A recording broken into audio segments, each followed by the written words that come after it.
Welcome to another edition of Cheers to Careers. I'm Steve Ridinghouse, the Career Outreach Coordinator at the School of Journalism and Mass Communications at KU.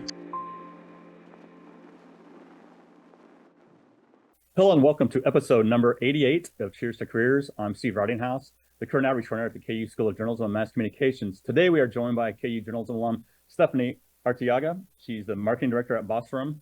Welcome, Stephanie. Hi, Steve. Thanks for having me. Well, thanks for joining us virtually. You're right in Chicago right now, correct? I am, yes, Chicago suburbs.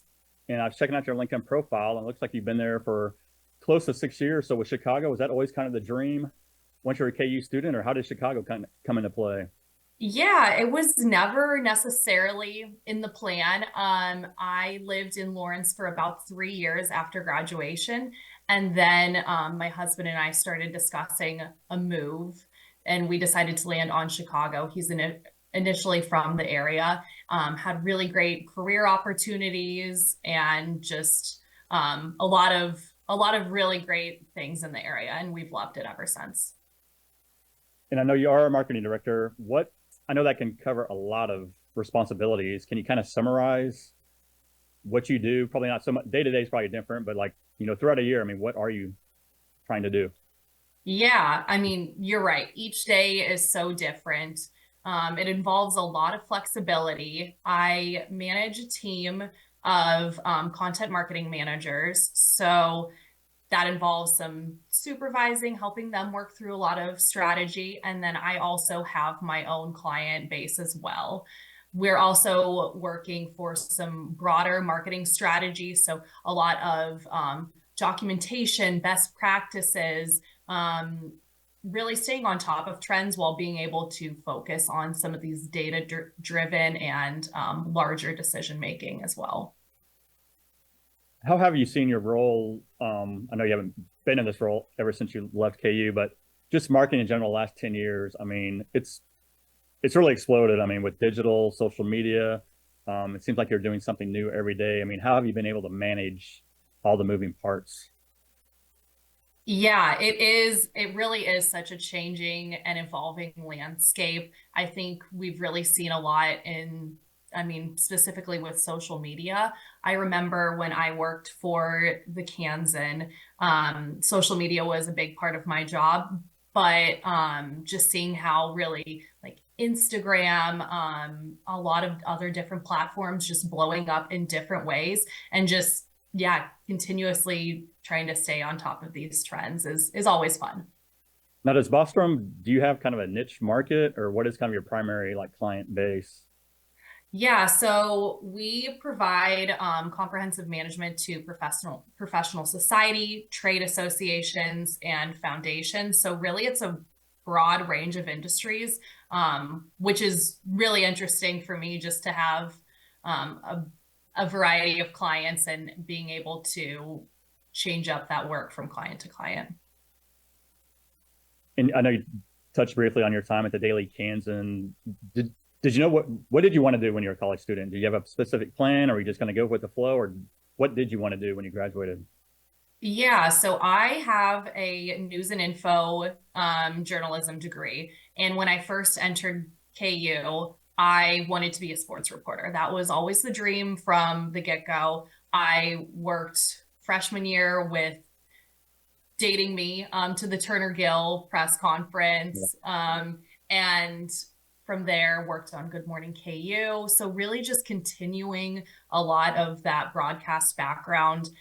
I then worked at the University Daily Kansan, and that was where that shift sort of happened organically. That was more of a focus on marketing. I still had that digital, I was a digital editor, so having that marketing background as well as that news background, I think that's where the shift happened. But I loved all of my experiences in the J School. I think they were incredibly valuable for where I am today. Are you still using quite a bit of those broadcasting skills in your job right now? Oh, for sure. I say that every day. I think every narrative needs a story behind it. So whether it's creating a membership marketing campaign or trying to promote a conference registration, there has to be a story behind it. And I always look at it with that lens. So it always kind of drives me back to my J school days and, just being able to craft that story on a whim and working through some of those news and info skills. I don't want to put you on the spot, but going back to storytelling, I mean, do you have like three kind of key ingredients that make for a good story? I mean, like when you try to produce some content, I mean, do you say we have to accomplish this before we actually go live with it? Yeah, I think number one is knowing the goal of the initiative. It's easy for someone to point out saying, okay, we need to send out a registration email for this conference, but what are we trying to promote? What deadlines are associated with it? Just being able to craft that deeper message behind, okay, just let's get something out is always helpful. And as you mentioned, I know you did like Good Morning KU, the Daily Kansan, but I also noticed, I think you were website editor for the KU Biodiversity Institute, and then also your Student Access Center. I think you're also an intern. Seems like you embrace a lot of opportunities. How were you able to kind of manage that, all that time-wise? Yeah, I feel like, I started my junior year. I was the web editor for the Biodiversity Institute. I helped the communications director just revamp their website. So I did a lot of digging through their old content, and then also creating some content pieces of my own. Then senior year, I think that's when I balanced a lot more things with the Kansan. I also did a little bit of broadcast as well, but it was always fun for me. I never looked at it as work. I think the community of the journalism school is unmatched. Not only the professors, but your colleagues and your friends that you get to work with every day. It was always fun just learning together and being able to create a product that mattered to us. Do you still stay in touch with some faculty members and some of your classmates? I do stay in touch with classmates, faculty members. I definitely want to pop by when I'm in Lawrence next week in the spring. So I think it's valuable to stay in touch for sure. Another thing I think that's changed a lot in marketing, at least in my opinion, you touched on this too, just kind of results driven mindset. I know it seemed like early on is always, decision, focus on your gut, what feels right. And I still think there's some value in that, but can you talk a little bit about just kind of the focus on results and the data to help kind of drive some of that decision making? Yeah, so for each one of my clients, I like to provide an analytics report. We like to do a year-end one and then a quarterly reports as well, so we can check in throughout the year. And while some of these just numbers from, at a glance might not really tell you much, the open click rate for emails, how many impressions are on a social post, I think when you dig a little bit deeper, you can find a through narrative that is telling you, okay, my gut is saying that we switch up the cadence of this campaign or we switch up the tone a little bit. And this is what some of the data is telling us to support. So I think it goes a little bit hand in hand with some of your skills that you've cultivated throughout the years, and then what you're seeing in the analytics. So if my math is right, 6 years in Chicago. So you started in Chicago a little bit before COVID hit. Yes. What was that like going through that kind of, pre-COVID and then COVID hit and then kind of recovering? Was that a tough adjustment or how did you get by during that time? Yeah. So it was actually interesting. I worked from, so my first job out of college at Pennington Company out of Lawrence, I worked remotely with them when I moved to Chicago in 2018 for 6 months. Okay. So I was kind of already ahead of the curve with this remote work. I then started my next job within an association. And I did the whole typical city commute, take the train. And then after a year, that's when COVID hit and I worked from home ever since then. I go into the office occasionally to collaborate and to go to conferences for clients. But work from home has been my priority, or has been what I've been doing since COVID. So I think that's really how it shifted. So right now, are you kind of in a hybrid work environment now, or you work pretty much all from home? Yeah, I am in a hybrid work environment. So I do occasionally go into the office to collaborate with my teams, my clients, and then also at home. So Stephanie, what is your KU story? How did you end up at KU? Are you originally from the Lawrence area, or did you have a KU connection? Yeah, so I'm from Harper, Kansas, a Okay. very small town, about 10 minutes from the Oklahoma border. I've always been a KU fan. So KU basketball has been, just a big part of my family. And I've always wanted to go to KU, to be honest. So knowing the quality of the journalism school, it was an easy sell for me. And what do you kind of consider your big career break? I mean, was there somebody that helped you along the way, or did you just kind of have the initiative to find these jobs on your own, or what kind of kept you motivated in the workplace to find these positions? Yeah, I would say so.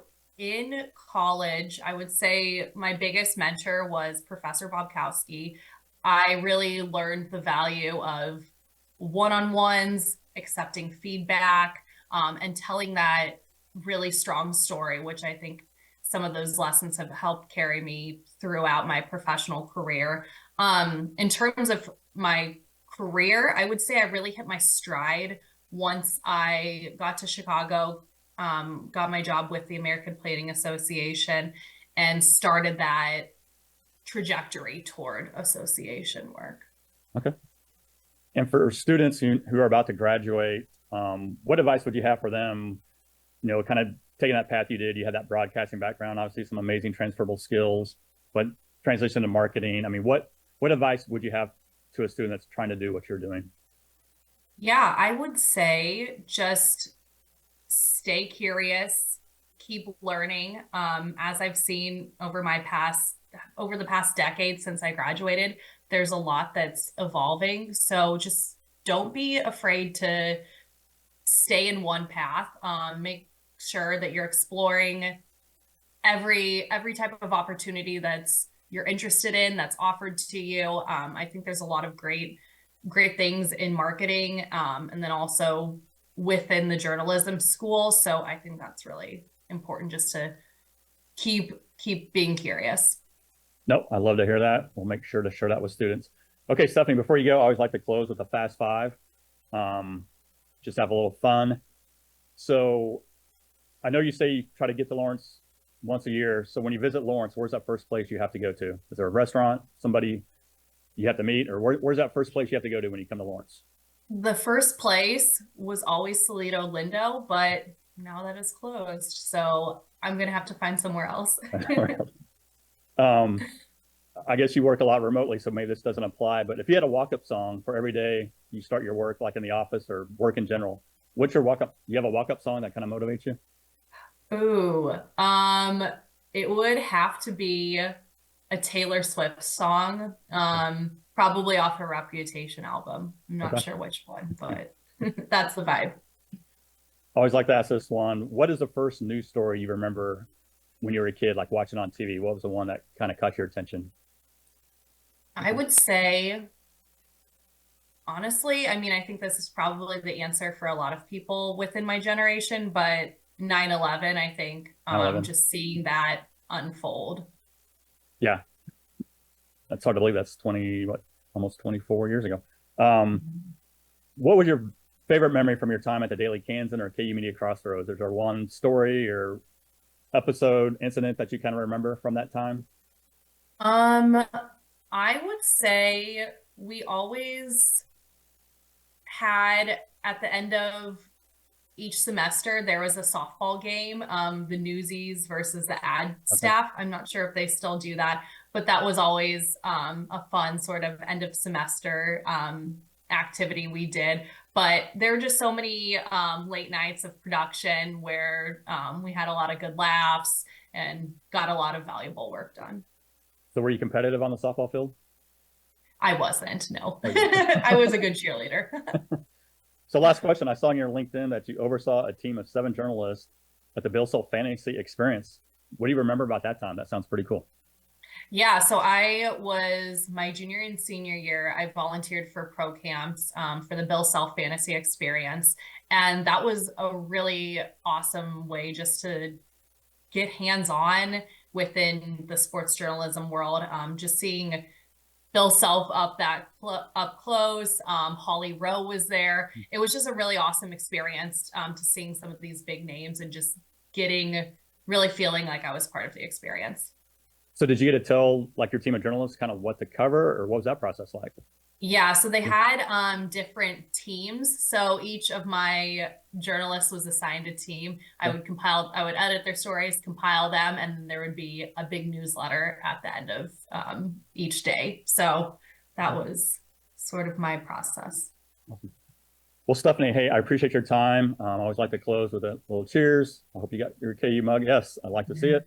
Yeah, next time you're in town, make sure to drop by and we'll make sure you get one of these special Cheers for Careers mugs. Cheers, Stephanie. Cheers. Thanks. Thank you.